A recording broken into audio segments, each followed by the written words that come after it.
Welcome to the Build Your Base podcast. I am very happy today to welcome an old Bangkok friend, and that is Erik Verspui of Paleo Robbie to the podcast. Thank you for joining us, Erik. Thank you, Jack. Thanks for the invitation, and it's a pleasure to be here. Yeah, we've known each other for 7 years now, and it's been really great to see Paleo Robbie grow and develop into what it is today. We have been partnered with Paleo Robbie since day one at Base, so really looking forward to getting into the business and getting into what the paleo diet is. But before we do that, just tell us a little bit about your background and how you first came to Bangkok.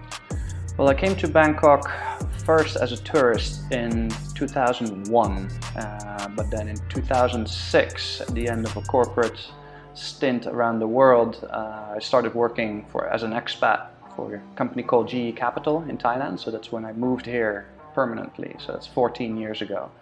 And then it was the 2008 credit crisis, and that was for the people in the banking industry. That was a good time to take a sabbatical, which I did. Really enjoy traveling around. Just kept Thailand as my base. Tried out different types of businesses, and in the end, it was Paleo Robbie that actually took off and kept me here. So you're Paleo Erik. Who's Paleo Robbie then? So Paleo Robbie is not my idea. I have a younger brother. His name is Robbie, and basically he has had health issues, even though we are genetically very similar. And that's where the paleo thing comes from a little bit. The idea of Paleo Robbie really came from somebody who had a really unhealthy lifestyle, mainly by just eating the modern diet in Western Europe, switching to a completely whole foods, natural diet and lifestyle, and just having a lifestyle change that's day and night, and that made him so passionate, enthusiastic, that he has convinced me to join him to start this business. So when you talk about the sort of classic Western diet that he was consuming before, what kind of foods are you talking about there? Well, he was raised like he's the youngest of the three siblings. So my mom just let him eat whatever he wanted, and his favorite foods were, white bread, margarine, and milk chocolate. Incredible. And then in his early 20s, or like even in his late teens, he always had a not so strong immune system, had some health issues. And the older he got, at the tender age of 24, he had asthma attacks, migraine, high blood pressure, and he really started talking to doctors and nutritionists to get advice, and they were just giving him traditional advice. You have to eat skimmed milk, fat-free yogurt, granola for breakfast. Avoid red meat. Avoid red meat, and that just became, and his health actually became worse. Were they giving him medication as well? Yes, they were giving him. This is so classic Western diet, classic Western prescription. Yeah, 2000. This is 2010. Doctors already were, incentivized. Anybody with lifestyle issues, diet issues, here's some statins. So that's how it got started. So how did Robbie first discover the paleo diet, and how did that help him? And I guess it'd be useful to know for those that aren't sure, what is the paleo diet? Yeah. So back in 2008, so that's a good 5 years before we started Paleo Robbie, I was here in Thailand already for 2 years, and I started getting into triathlons. And it was actually my triathlon coach who was advising me on nutrition, and he just said, "Erik, you're smart enough, just go to Google and search paleo." Now, from that search, obviously, as OCD as I am, 40 tabs open simultaneously, read dozens of books on the topic of physiology, biochemistry, and this is stuff that's not part of any standard curriculum. This is not taught by anything, and it's so simple in the end. Once you've gained all that knowledge, so it really resonated with me, like the paleo philosophy or the framework, where you use people say ancestral wisdom, but it's, people were not necessarily that wise 10,000 years ago. They just, didn't have a choice. Right. Living on instinct. Exactly. Human beings have evolved for a very, very long time to a particular environment and a particular diet. I still remember reading for the first time that when you look at paleontology and anthropologists, that human beings alive 10,000 years ago, before the agricultural revolution, were actually taller than the average human being today, and they had just as big brains. And this is very against conventional wisdom. And then basically when the agricultural revolution started happening and more people started living together into cities, and most of their diet started to become potatoes, rice, maize, like nutrition that has a lot of macros but not a lot of micronutrients, you could see in the paleontological record that humans became unhealthier, the skeletons became weaker, etc. So it's very evidence-based, and that really resonated with me. So it's like, hey, this kind of makes sense. Diet and environment is very important to how healthy you are. And that's kind of accelerated, hasn't it, over the last 60 or 70 years with processed food. So even if you look not necessarily to paleo times, but just 200 years ago, we actually would have eaten much more natural foods than we do now. I think it started going wrong about 400 years ago already, when the Western diet especially started introducing molasses. So it's just pure sugar, right? But if you want to conserve foods for long sea voyages or to explore the world, if you can conserve food in sugar or sugary things, they last very, very long. So that's where you started seeing cancer rates going up, or when you have certain native tribes switching that were completely cancer-free and then switching to a Western diet, suddenly they started getting the same diseases like the Westerners had.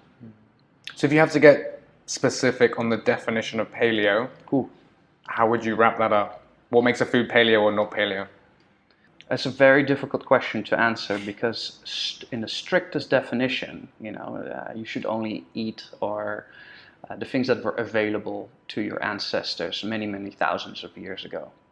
But that would also then kind of before the agricultural revolution, right? And that's a very strict definition, because most of the things that were around 10,000 years ago are no longer there, and all the foods around us, most of it is human-made by crossbreeding certain vegetables. Like for example, a real banana is full of seeds. But every banana in the world these days is seed-free, and that's why it's so popular and high in sugar. So banana is definitely not paleo, but would I say you shouldn't eat it? No, absolutely not. It's like after a good workout and you need like sugar to regain your energy, it's a natural sugar and there's nothing wrong with it. But of course, you shouldn't eat 20 bananas a day. So to decide if something's paleo, we can kind of ask ourselves, would it have been available in some form more than 10,000 years ago? And that's kind of the rough litmus test to see whether it would fit in or not. I would say number one, is it a whole food? So if it's something you can either hunt or grow yourself or forage yourself, then it's probably easy for you good to eat. Because if it's poisonous, like a poisonous mushroom, nature will let you know very, very quickly that it's not good for you. The problem with is processed food, where these were engineered foods that are alien to your own DNA, and your body often doesn't know what to do with them. They don't know if it's good for you, don't know if it's bad for you, and health effects don't really show up until 10 to 50 years down the line. Like if you drink Coca-Cola the first time, you feel great. Do you get sick? No, absolutely not. You can go drinking a bottle of Coca-Cola every day for 10 years and not have any adverse health effects. But do that for 30 years, your chance of getting diabetes is becoming higher and higher. How does meat fit into it? Because of course meat would be paleo, we would have consumed that, more than 10,000 years ago. But then when you look at some of the quality of the meat today, would that be considered paleo? Is bacon paleo? Is processed ham paleo? So is factory farm chicken considered paleo? Very good question, and it's quite controversial especially the last 3 to 5 years. So that's where paleo is quite different than other healthy frameworks. And basically what makes paleo different is that we look at meat from a quality perspective and also a sourcing perspective. So you have good meat and you have bad meat. That's like one of the big differences. So if you have meat that, like an elk or a deer that you hunted yourself, that's amazing nutrition. There's probably nothing more nutritious than consuming that animal. And it's also... Where can we hunt deer in Bangkok? Exactly. So Bangkok, due to its population, there's almost no wild population anymore. Luckily, you can import a lot of things from places like Alaska, Canada, New Zealand, where there's still where animals are raised in a way that mimics the ecology of the wild. So the reason why meat is so controversial is that more than 95% of the meat production in the world is industrial. And the way, especially since the Second World War, that big corporations have industrialized meat production, I think everyone can agree there's a lot of ethical dilemmas in that process. So my personal philosophy and adaptation of the paleo framework is basically there's no grain-fed meat, no industrial meat whatsoever as part of the paleo diet. Do you think it's some of these farming practices and industrial practices that have contributed to these studies which say that meat eating causes adverse health effects? Because you do hear it from time to time, right? I think there was a recent one a few years ago that was again very controversial. They said that eating meat was as bad as smoking. I compare the current meat discussion a little bit to the tobacco, battle of back in the day. It's very big money, like it's $1 trillion market, and you have these 2 out of 3 nutrition studies are sponsored by big corporates. So there's a huge bias to the outcome that certain research, the sponsors of that research want to hear. So yeah, of course, in people that lobby and have big vested interest in industrial meat farming, they'll try to say any red meat is fine, while the people who have invested in pea protein factories or pea protein whey powders, they'll all meat is bad. And I think paleo is more of a intellectual scientific framework. It's we don't take sides. It's there's good and there's bad. You can't just, it's not binary, it's a gradient. I am a fan of the paleo diet and I try and adhere to it 70 to 80% of the time. And I do like how you break it down, that it is, it's whole foods, as high quality as possible, as natural as possible. How, when you started the company, was educating the Thai market on paleo food, what that meant? Because of course, rice is a real staple in this region. So tell us about that. We started completely from scratch. Nobody has ever done such a business before, and it was purely a lifestyle decision. Even meal delivery wasn't really a thing there then, was right? Food by phone, and all you could get delivered was pasta and pizza and processed food and fast food. That was it. But if you're the current generation, you don't like spending 3 hours a day going to the grocery, cooking, doing the dishes in my case, then you're looking for a service where just food is delivered to you that you can 100% trust.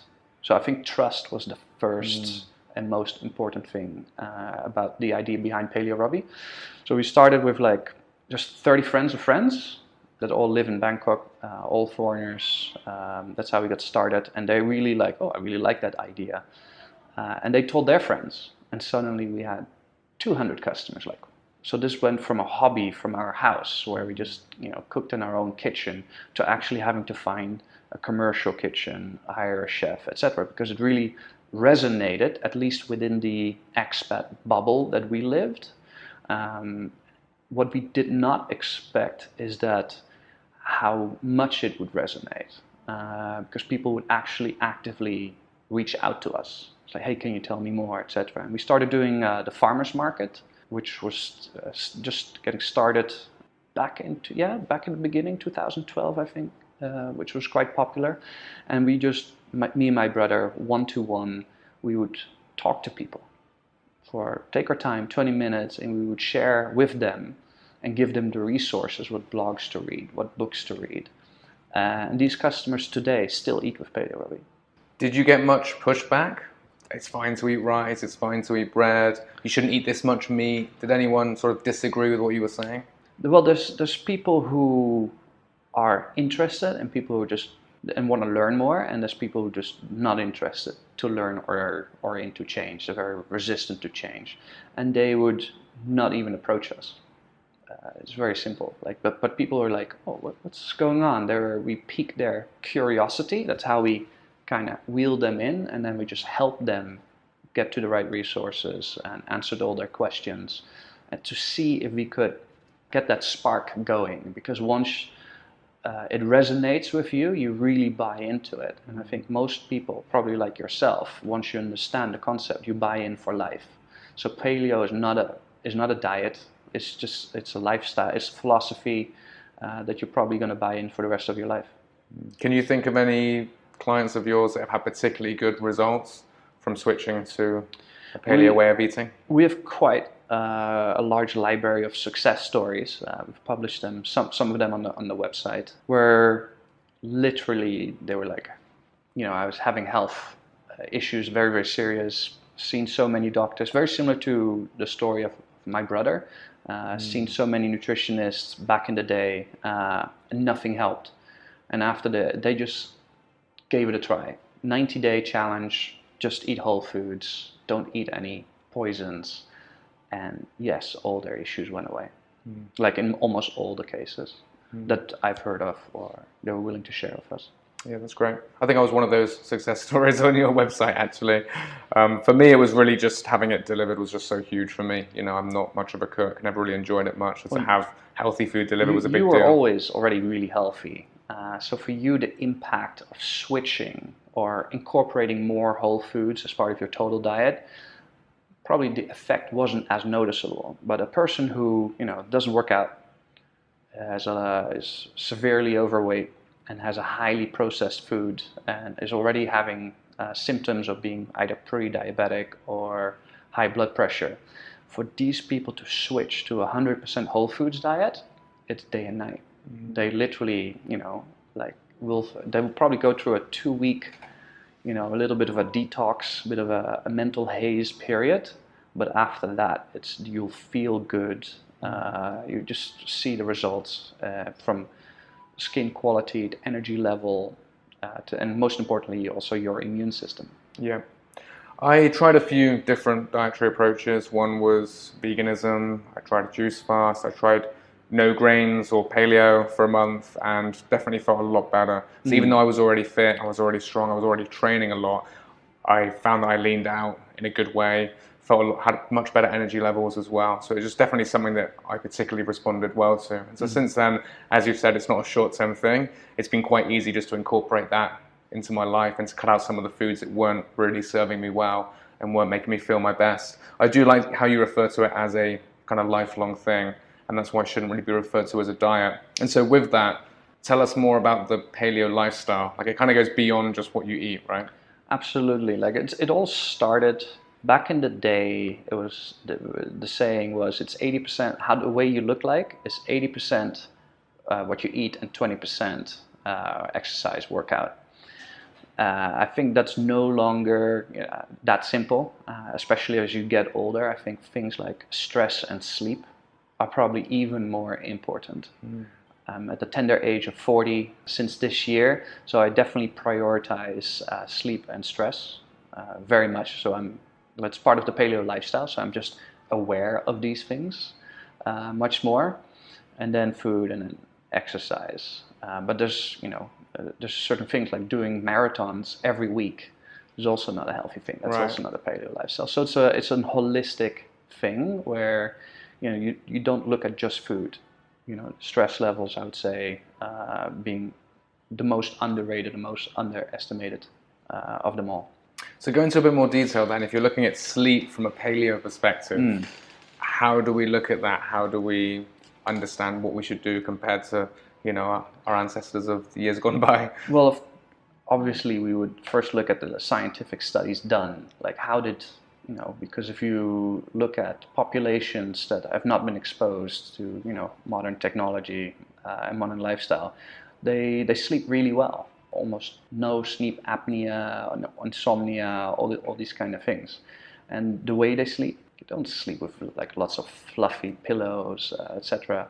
And you can tell, they don't scroll through Instagram at a very fast pace just before they turn off the lights. So preparing to go to sleep, I have these Philips Hue lights at home. So from 8 p.m., all the lights in my bedroom, they go to red light. And of course, I have these blue light filters that go on automatically on both my iPhone. having no media, no interaction with electronics after 8 p.m. is hard. So I'm not 100% paleo in that regard. And then turning on your air conditioning to like 20 Celsius or below, so you have a really nice cold and quiet bedroom. Blackout curtains, also really recommended, because back in the day, there is no street lighting coming in. So you obviously make a lot of effort to kind of mimic that paleo lifestyle of 20,000 years ago. It kind of feels like we're just moving further and further away really from how we used to live, just in terms of technology, light, of course, diet, as we've discussed. So finally, does that make you fear for our future as we move further away from the paleo lifestyle as a society? We are moving away further and further, but there's a backlash movement, right? So the paleo movement already got started back in the 70s, which was a reaction against the incredible popularity of processed food. So I think at the same time as people are at a mass scale, billions of people getting unhealthy lifestyle, there will also be a class of millions of people that will become enlightened and start to live healthier. Hopefully people will follow their example. But yeah, I think things will get worse before they get better. Okay, somewhat optimistic with that curveball at the end. Thank you for sharing your thoughts on paleo food, Erik. It really has been a pleasure. Where can the listeners find out more about you? Where can they get in contact with you and also find out more about Paleo Robbie? So the website is paleorobbie.com, and people can always reach out to me just by email, which is erik@paleorobbie.com. Okay, awesome. I'll leave links to those in the show notes of the episode. Thanks again, Erik. We look forward to getting you back onto the podcast to talk more about the business side and how you set up Paleo Robbie. Perfect. It was a pleasure.